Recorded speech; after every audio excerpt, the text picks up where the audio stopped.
Good morning, everyone. Welcome to 55 minutes of current and relevant business conversations. That's what we do here in Business Morning.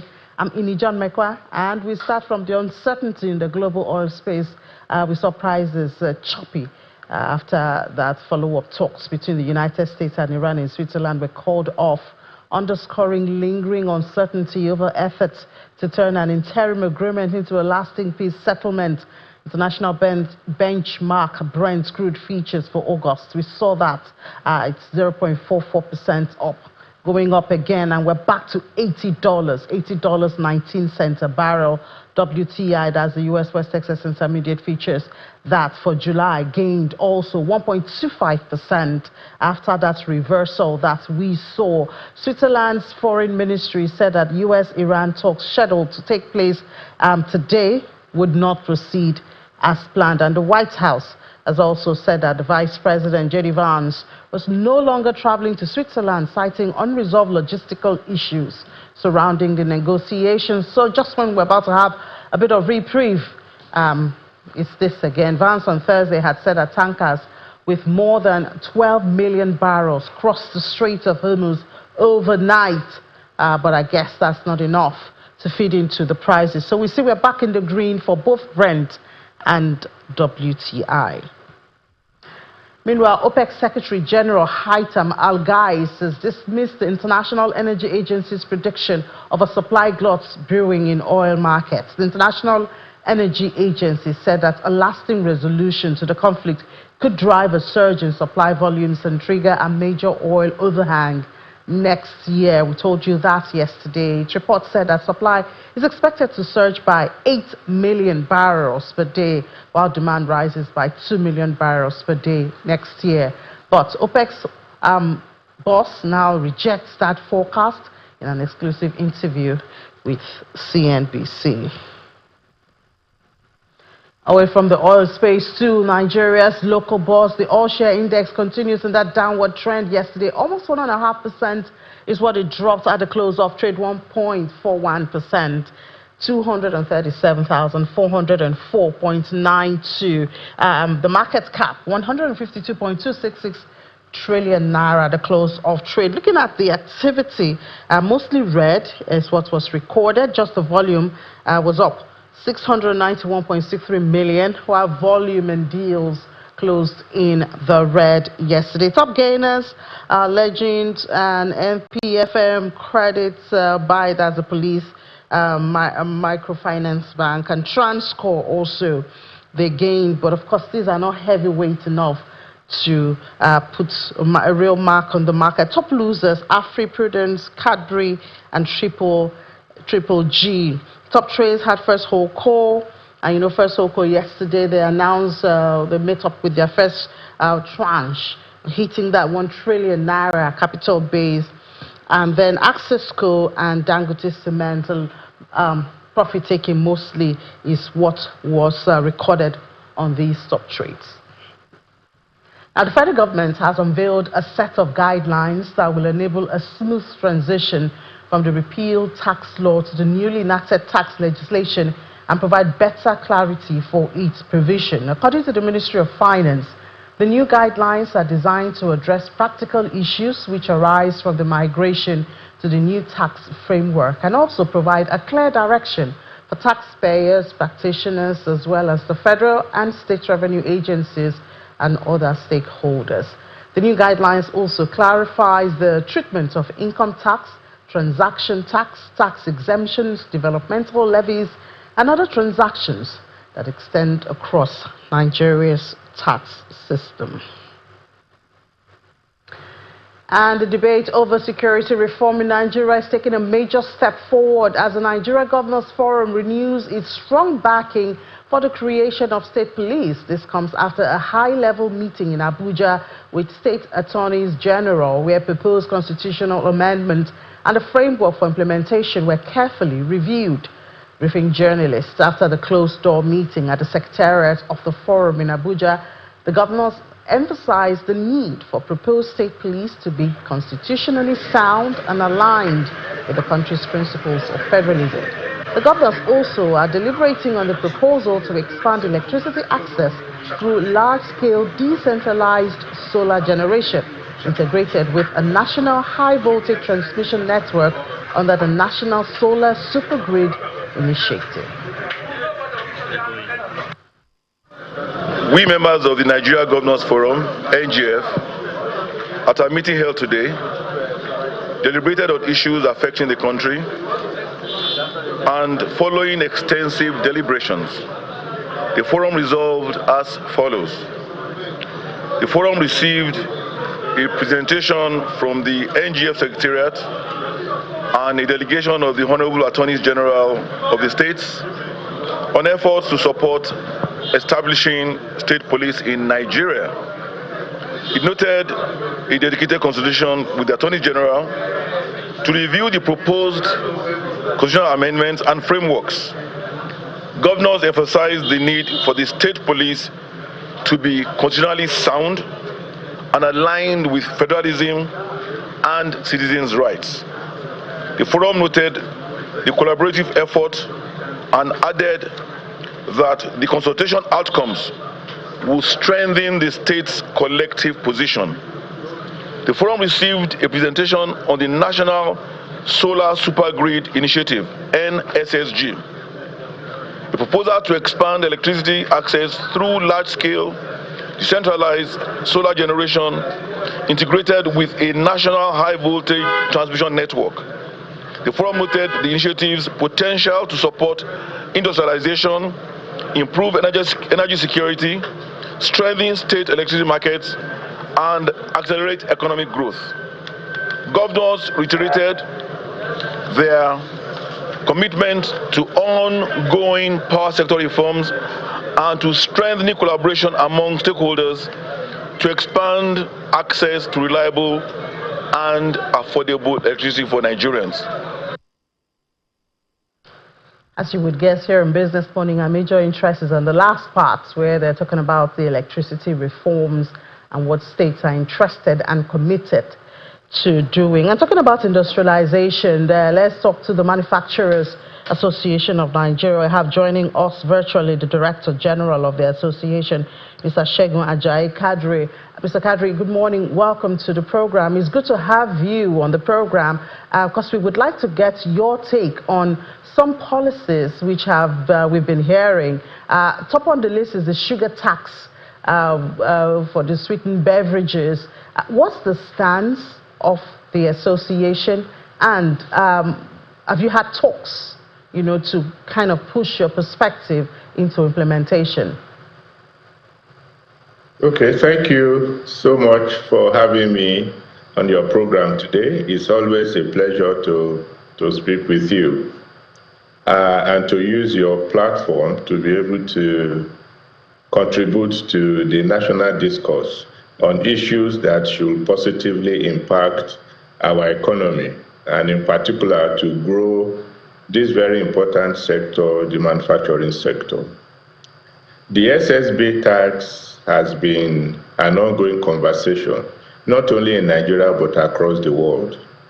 And the reason is because it is an issue that has been widely misrepresented in some quarters, and the one that will require very careful consideration. When it comes to Nigeria, it's largely responsible for, it's one sector that is responsible for very high volumes in terms of our output. About 33% of manufacturing output can be attributed to this subsector. And so any decision that is going to be taken about it must be intentional, far-sighted, and based on empirical facts. What we have seen in this case is that it's a major departure from the norm. We actually have a fiscal policy measure that has been introduced, which will guide how excise is charged in that subsector from 2026 to 2028. So this SSB tax new framework that has been introduced is an aberration. It's a clear departure from this 2026 to 2028 framework that has given predictability, planning capacity, and future investment calculation to those who are playing in the sector.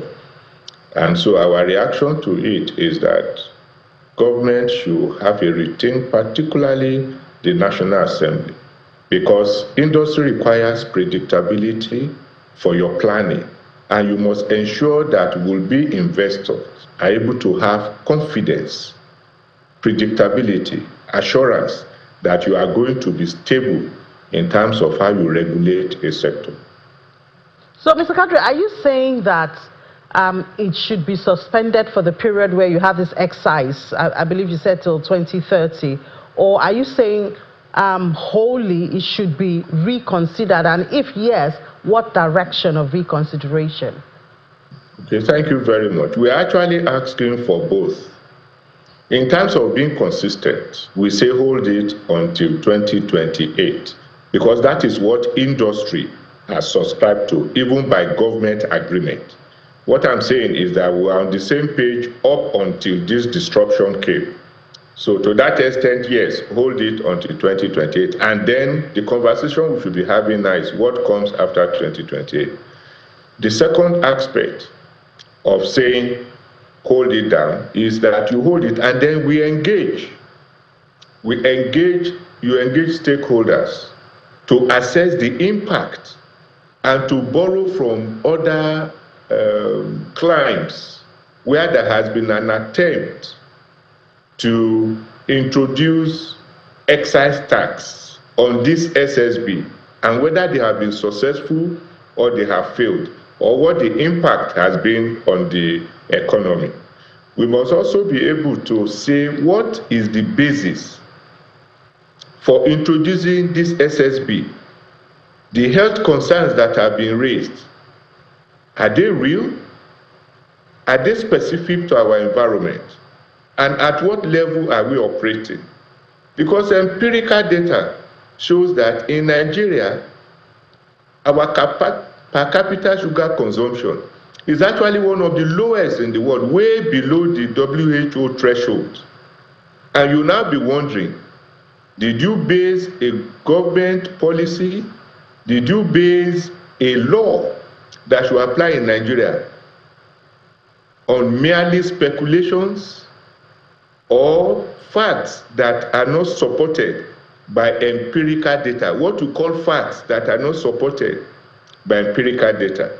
And we have always said that government policy, no matter how well-intentioned, if it's not grounded in empirical data of what is specific to our environment and from lessons across the world, is bound to have unintended consequences that may be catastrophic for an economy that is struggling like that of Nigeria.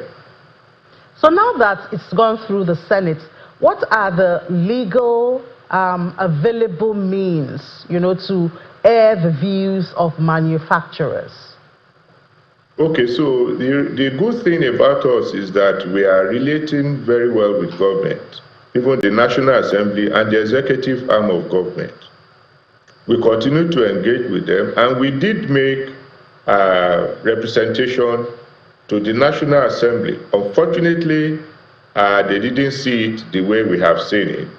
And it's very important that our views should be taken into consideration, because we have 2,500 members that operate in 10 sectors and more than 65 subsectors across Nigeria. And their views, which they freely express to us, and which we have always freely shared with all arms of government, is important and should be credible data for government action.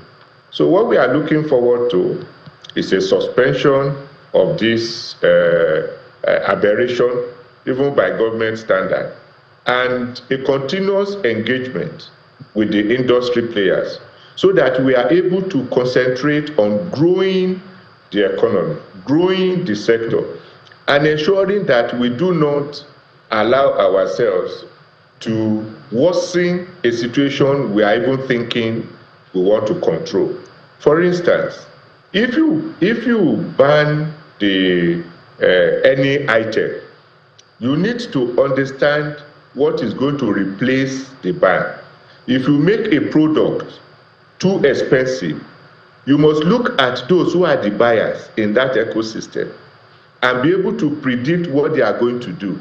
Are they going to now go by the way of taking alternatives that are unwholesome and unregulated. And you will even look at the consumption pattern of an average Nigerian. How does it look like? And if you are talking of health issues, is this the most credible disposing factor? What is responsible for non-communicable diseases that are traceable to consumption of sugar? What's the percentage? And in terms of global reviews, have you seen where it is directly attributed to the consumption of SSBs? We don't talk about the issues of the genetics, the lifestyle that anyone adopts, and the general environment in which they operate. Have you factored it into the consideration? So going forward, we think that engaging with stakeholders and other lovers of Nigerian economy, because it has come to that, we'll be able to have a reasonable conversation that allows us to factor in all of these factors and not just allow ourselves to be pressured by NGOs and groups that are only interested in marking their KPIs and achieving an environment where local and domestic industries are made to crumble, and we unwittingly promote massive importation from economies that are well advanced and able to use NGOs' theories that are unsupported by facts on the ground to influence government policy. Well, we certainly hope that that conversation will go on. I'm kind of curious, though. Which of the arms of government are you having conversations with now? Both arms of government, the legislature and the executive. And we actually trust that fiscal policy measures are better left to the executive arm of government, who have direct relationship with the industry. For instance, we have the Ministry of Finance, we have the Ministry of Industry, Trade and Investment that we can very easily engage with, and they are in the executive arm of government. We respect the right of the legislature to make laws for the country, but those laws must be based on facts and realities on the ground. And we have always made ourselves available as a business membership organization, responsible enough to give data that can be verified at all levels and that can be compared with the experience from other clients where we have manufacturers and with whom we compete even in our domestic market. So I believe that this conversation will continue to broaden, and the legislative arm of government, being a responsible representative of the people, should listen to us, because this is global practice, and any economy that continues to favor foreign theories and continues to support agents or give oxygen to agents of foreign domination of our domestic economy will not mean well for us. All right, and I think the other issue which man has been speaking on is the proposed ban of single-use plastics. What's the update on that? Well, we are actually hoping that that is also revisited. And again, this is another case of taking measures that do not reflect the realities on ground and does not allow the space for government to do the heavy lifting that will promote our economy. Globally, recycling has become the norm. And you can actually create, and countries and economies are creating economies out of recycling. We are using a problem. We have a problem. And in solving it, you have a choice to make gain out of it or to lose completely. What we have chosen by this ban is to lose completely. Because what we are talking about is not an environmental problem. It is actually a waste management problem. And you can positively manage it in conjunction with the industry players to be able to make gains out of it, to be able to create jobs, first and foremost, create recycling industries, and we have many of them springing up all across the country. You are going to create jobs for those who will be picking those plastics. You are able to create technology around the processes that are used in recycling. You are going to create jobs for those who are doing retail. You are going to make it possible for the average common Nigerian whose sales is in little bits. You don't cancel that economy because it's viral and it's sustaining families, schools, medicals, and people's livelihood.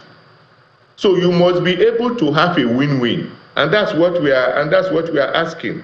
Because as we speak, that ban itself does not take into consideration what is going to be a replacement, and that does not help anyone.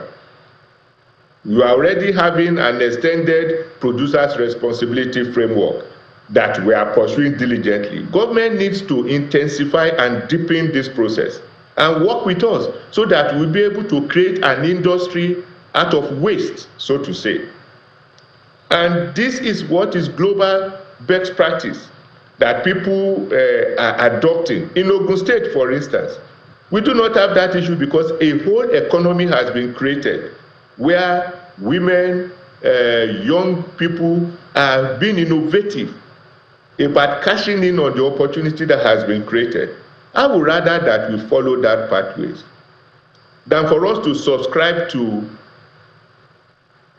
issues, measures that are not suitable for our local environment. Government should at this time be focusing on reducing the unemployment rates in Nigeria and helping livelihoods to grow.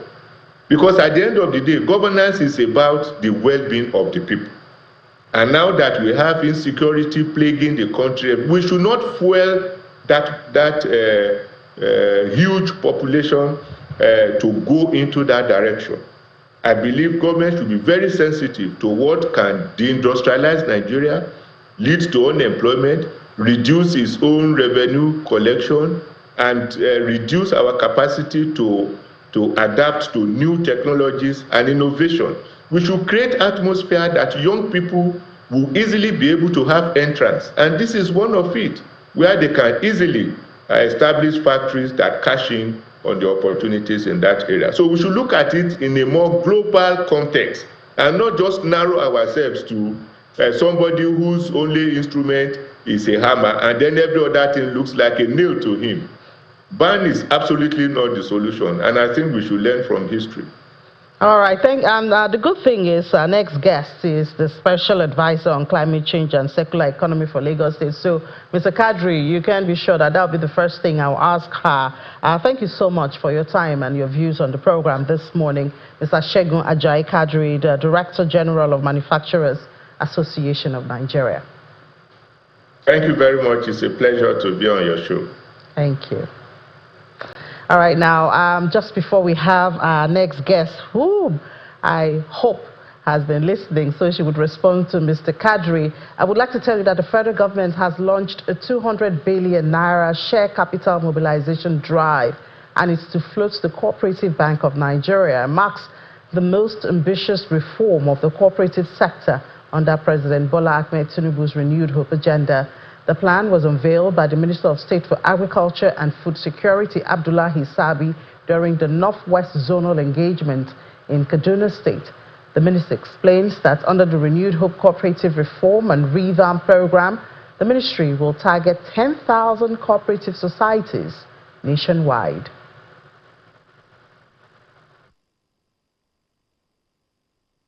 Today's engagement is not merely another official program. It represents a defining moment in our collective determination to reposition the cooperative sector as a major driver of inclusive economic growth, financial inclusion, enterprise development, food security and employment generation, and of course, national prosperity, especially under the renewed hope administration of President Bola Ahmed Tinubu GCFR. There will hardly be a more appropriate location than Kaduna for this engagement. Kaduna occupies a unique place in the history of cooperative development in northern Nigeria. As the administrative headquarters of the former northern Nigeria, Kaduna serves as the engine and center of policy coordination, agricultural marketing administration, cooperative development, rural transformation, and public sector innovation. Many of the structures that supported cooperative growth across northern Nigeria were conceived, coordinated, and supervised from here in Kaduna. The story of cooperative development in northern Nigeria remains one of the greatest success stories in our economic history. Through cooperative marketing societies, unions, and federations, farmers across the north, but most especially across the northwestern states of Kano, Kaduna, Katsina, Kebbi, Sokoto, Jigawa, and Zamfara states, were able to organize production, aggregate commodities, access markets, and secure better returns for their members. Let's take a break now before we head into that awaited conversation on Lagos and the circular economy. Let's take a break and then we'll come back for that. Please stay with us.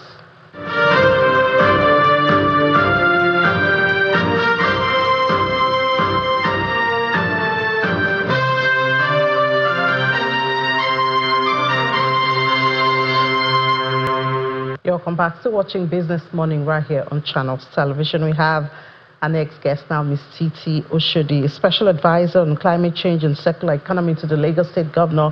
Good morning, Madam. Welcome to the program. Good morning. It's a pleasure to be here. Great. Thank you so much. Great. I wonder if you were listening to our last conversation with the manufacturers, DG? Yes, I crashed in just in time for that. Okay. I'd like for you to react to his views on the ban or the proposed ban on the single-use plastic. He did say that jobs are at risk and we don't want that, especially in Lagos State. What's your reaction? He said there are better ways, of managing that instead of the total ban. Well, I think that there is always that phenomenon of the carrot and stick. As a state, and Lagos State, as a megacity of over 21 million people, decisions will be taken, actions will be rolled out. It had come to that point where we were on the precipice of a health breakdown, and it would have affected a lot of things. So I am sure that as inclusive of a government as we are, we would have had no choice but to go ahead with the ban. But that is not to say that the steps for engagement and for deliberations and for a balanced inclusion would not have been a first inroad into making that decision. And we do understand that there is the risk of disrupting the industry. However, there are so many other options, there's so many other initiatives and possibilities that Lagos State is also creating to be able to deepen that level of engagement so that our manufacturers, producers can begin to look at alternatives.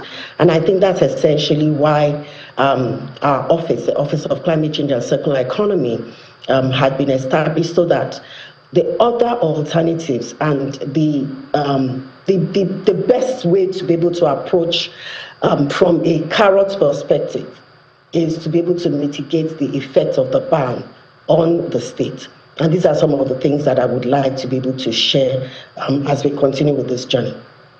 Okay, so I know specifically you were here to discuss the London Climate Week, which is next week, but if you would share a bit of it, or are you maybe using this platform to invite the manufacturers to come to your office for a further conversation of this, since it's still a proposed ban, or you want to share some of those plans and strategies that the state has to cushion the impacts of this proposed ban? I will answer on both ends. The first and foremost is that the doors are always open for these conversations. With the Ministry of Environment, with the ministries that are headlining the ban, the regulators. The doors have always been open and there's continuous conversation. I know that there are exchanges between the manufacturing the Manufacturing Association, and the Environmental Protection Agency. I know that with FIBRA, who is also the governing body for all the manufacturers and these producers, there are also ensuing conversations to be able to leverage what are the options and how can they begin to or continue to ameliorate the effects of the ban. But on the back end, there are also alternatives in terms of climate innovations, in terms of digital transformation opportunities that can help with the operationalization of diversifying and moving into more efficient options in the production of plastic. Note again that the ban isn't totally on all sets of plastics.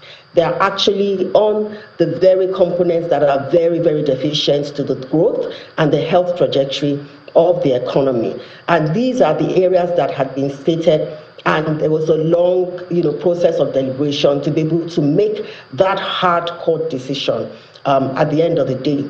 For us at the Office of Climate Change and Circular Economy, we see that not only do we have a rising menace because of the rising population in Lagos State, but we see Lagos also as a city that is driving opportunities in finance, in commerce, in logistics, in technology, in innovation, manufacturing and enterprise all over and across West Africa. So because Lagos begins to sit and continues to sit at the front line of climate vulnerability, the ministries that are saddled with the issue of flooding, coastal erosion, that are saddled with the stress of heat, will make decisions to be able to drive their mandate.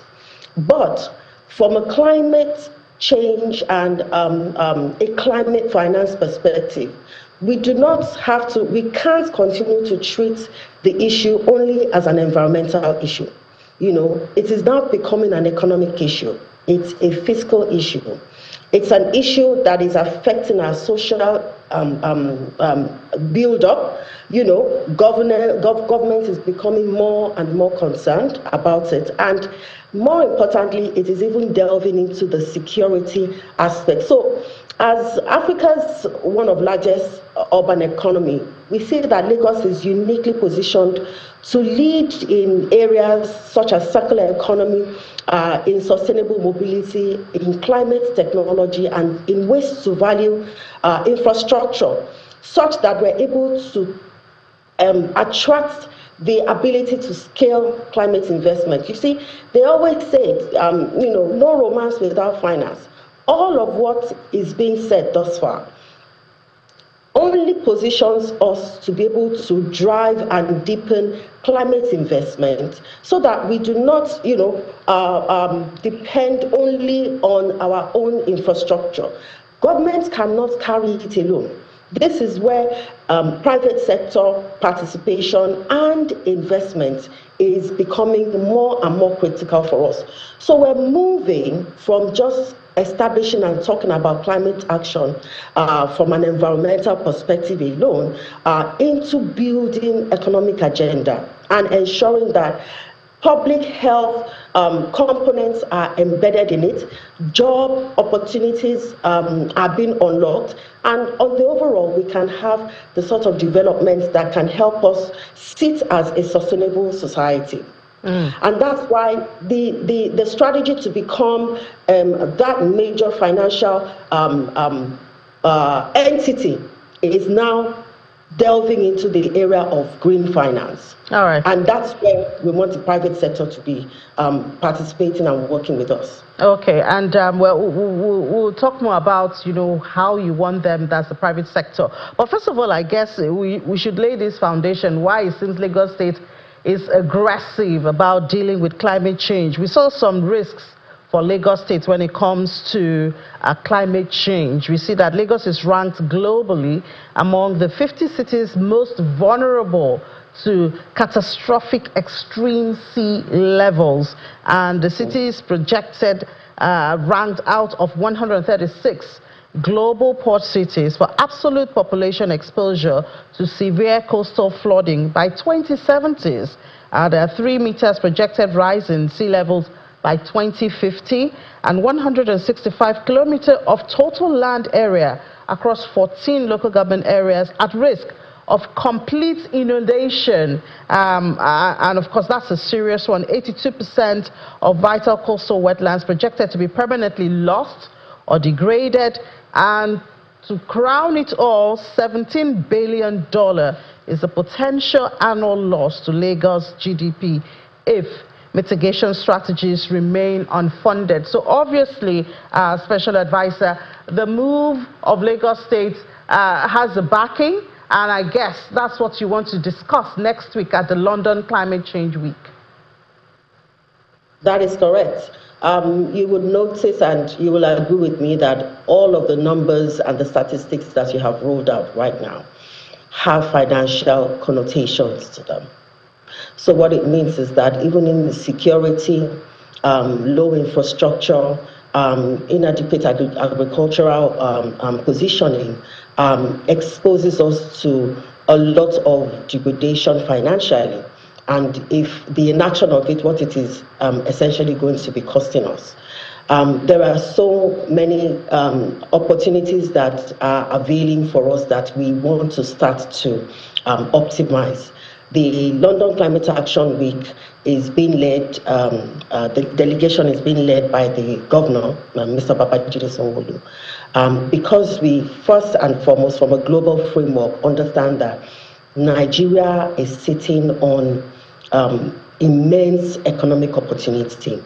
The Nigeria's nationally determined contributions under the Paris Agreement is reinforcing this direction for us, because the outline of this framework gives us the commitment to be able to, it gives us the ability to drive the commitment for emissions.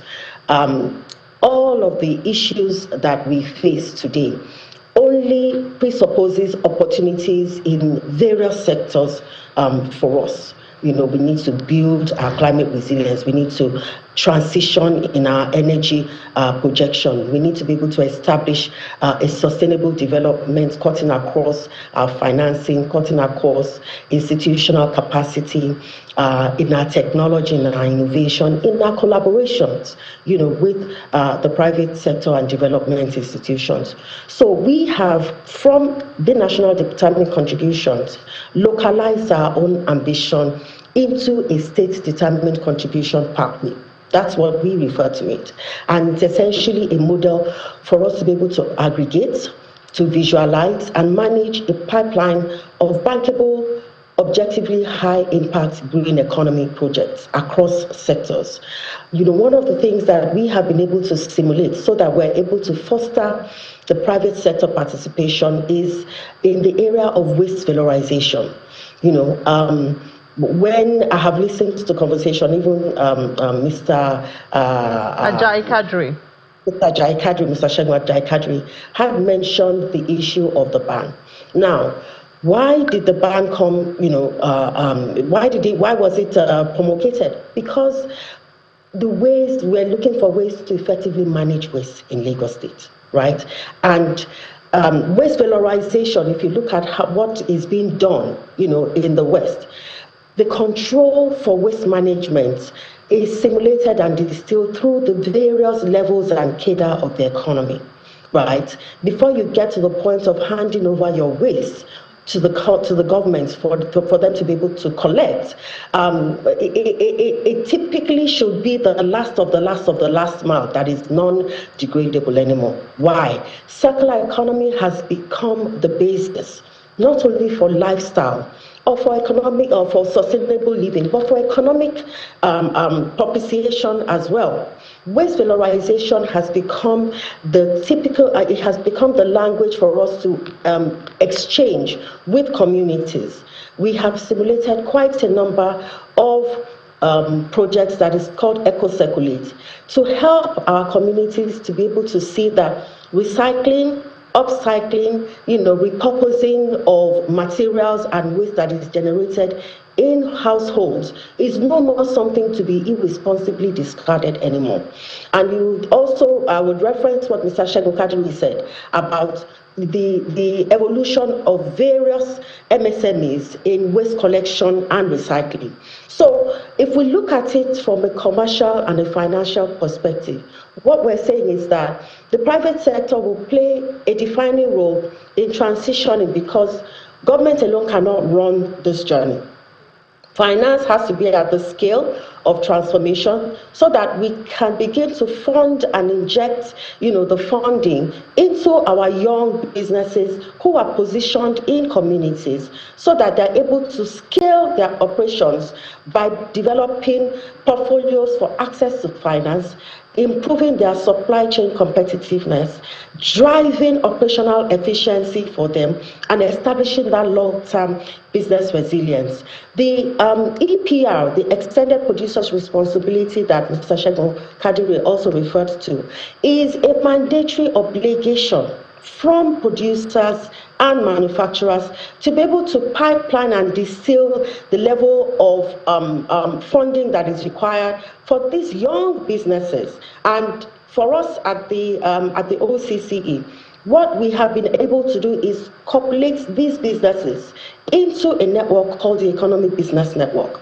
Now, we continuously present this network of over 700 green, sustainably linked organizations, small enterprises. We continue to present them, to entities that are the private sector individuals, the FMCGs, the financial institutions, so that they can begin to see that instituted inside of them, we can develop and design program of activities that are systematically connected to various sectors: energy, transportation, agriculture, environment, and then they can be usefully optimized, to drive their mandates for extended producers' responsibilities at the local government level, and they can also be able to institute their ESG performance so that they can record their impact from an environmental, social, and an economic perspective.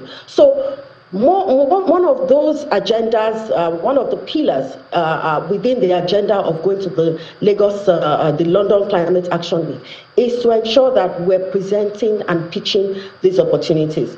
Of course, we have our local internally generated opportunities, and this is one of the reasons why we're also designing a climate finance preparedness clinic, so that all of the models that have sort of flossed or rushed through right now is distilled into proper models, into proper business cases for organizations to be able to understand, and they can see that not anymore do we have priorities that should be just seated on the commerce basis or the traditional finance basis. Now, climate finance is becoming more investable.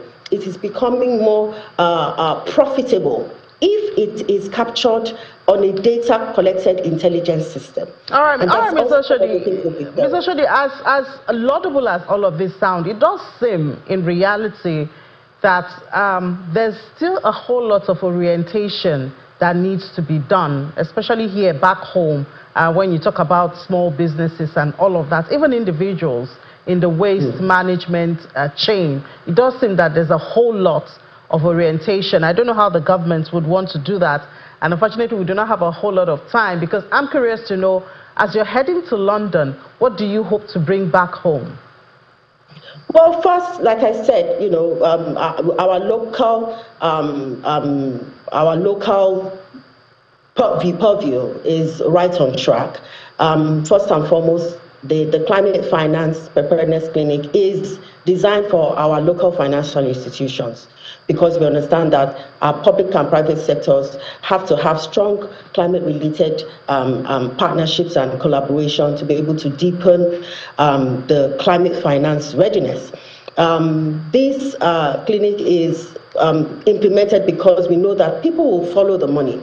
If banks and financial institutions have a green economy framework, and they also have the budget that is attractive to green sustainably linked MSMEs and private institutions, they will align. These young and our enterprises and our recyclers and the people who we want them to hold back control of waste management and the other aspects of the green economy will begin to align, because requirements and sustainable frameworks will be embedded in the access to funds and the capitalization that is required. However, on a global scale, what we also desire to do is to integrate these opportunities into what we have localized. There are quite a number of partnerships that have been drawn as well. We can talk about the Comprehensive Economic Partnership Agreements. We can talk about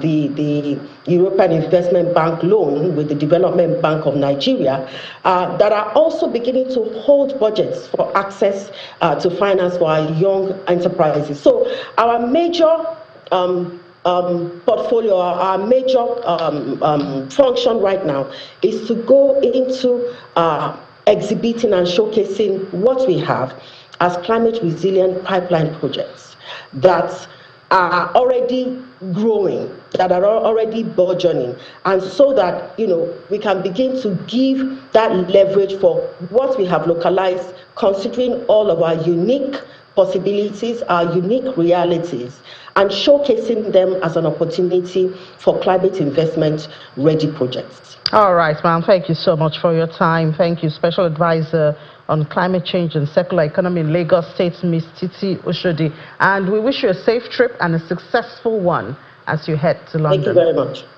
Thank you. Have a good day. You too.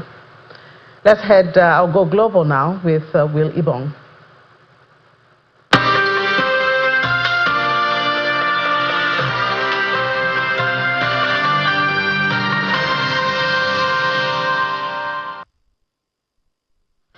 Thank you, Ini. Now, debates in the U.S. are still on about Kevin Walsh's stand on interest rates. He took a hawkish stance as he held his first meeting on Wednesday, keeping interest rates unchanged. We see that quarterly meeting, and that's his first. So we have economist and research fellow Jeffrey Degner of the American Institute for Economic Research saying that the attention now is turning to inflation signals in the U.S. economy. Let's take a listen. There are two competing signals in the American economy right now. One is the well-spoken of inflation that is well above the Federal Reserve's target, hovering around 4% or more, and as high as 5% in areas like apparel, for example. Now, the new chair, Mr. Walsh, made it clear that it's not their job to stamp out individual or relative price changes and bring those back down. What they want to do is prevent that inflation from seeping through the rest of the economy. So the inflation signal remains concerningly high. At the same time, job numbers remain relatively strong, are softening a little bit, but not enough to signal a cut in rates. And definitely, let's see how that impacted stock trading in the U.S. And we have Maria Bird with the details. The U.S. stock market responded positively to the peace deal between the U.S. and Iran, as the U.S. stock market saw an upward tick in the Dow Jones at 0.14%. The S&P 500 went all the way up to 1.08%, and the heavy-tech NASDAQ led the day at 1.91%. Investors seem to have some positive insight and some potential hope that the U.S. marketplace will show positive signs, as oil prices have already started to decrease and gas prices in the United States have started to show a downward tick as well, as many investors are hopeful that this is a positive sign for the U.S. economy moving forward. Thank you, Maria. Now, planned talks between the United States and Iran in Switzerland have been called off, dealing a blow to efforts to build on a recent ceasefire between the two countries. We see the meeting was expected to focus on Iran's nuclear program, sanctions relief, and steps to maintain the fragile truce. Reports say U.S. Vice President J.D. Vance withdrew from the talks, while Iran wanted stronger assurances from Washington before moving forward. The cancellation has renewed uncertainty over the future of the ceasefire and raised concerns about possible disruptions to global oil markets, which has rallied on hopes of easing tensions in the Middle East. Now, India is slowly resuming crude oil imports from the Middle East as shipping through the Straits of Hormuz stabilizes after recent disruptions. The reopening of the key route is easing earlier supply concerns that had pushed India to diversify its oil sources.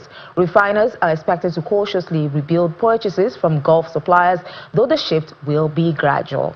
And we get to the UK, where Andy Burnham has won the Makerfield by-election in northern England in a result seen as a setback for Prime Minister Keir Starmer's leadership. Burnham secured nearly 55% of the vote, defeating Reform UK by a wide margin. The outcome comes amid growing scrutiny of Labour's national leadership following recent political challenges. Burnham's return to Parliament is likely to fuel speculation about a possible future leadership contest within the party.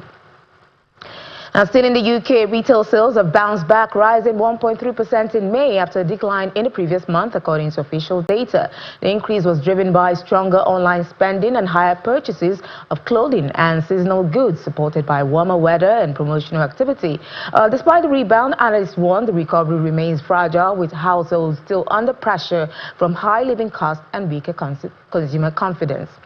And I will see in the U.S., the state has imposed visa restrictions on some leaders from Ethiopia's Tigray region over alleged actions linked to ongoing instability. And the U.S. State Department says the move targets individuals it accuses of undermining peace efforts in the region. Washington says it remains committed to a peaceful resolution of Ethiopia's conflict while maintaining pressure where necessary. Officials stress the restrictions are aimed at specific individuals, not the wider population. Let's see how that goes on. Now we'll move on finally to India, where the stocks are falling after Accenture lowered its full-year revenue growth forecast between 3% and 4%, citing weaker client spending and delayed contracts. The update triggered broad selling across the sector, pushing its shares lower in trading. All major IT stocks were in the red as investors reacted to softer global demand signals. And those are your global news from the global news space. I'm Will Ibang.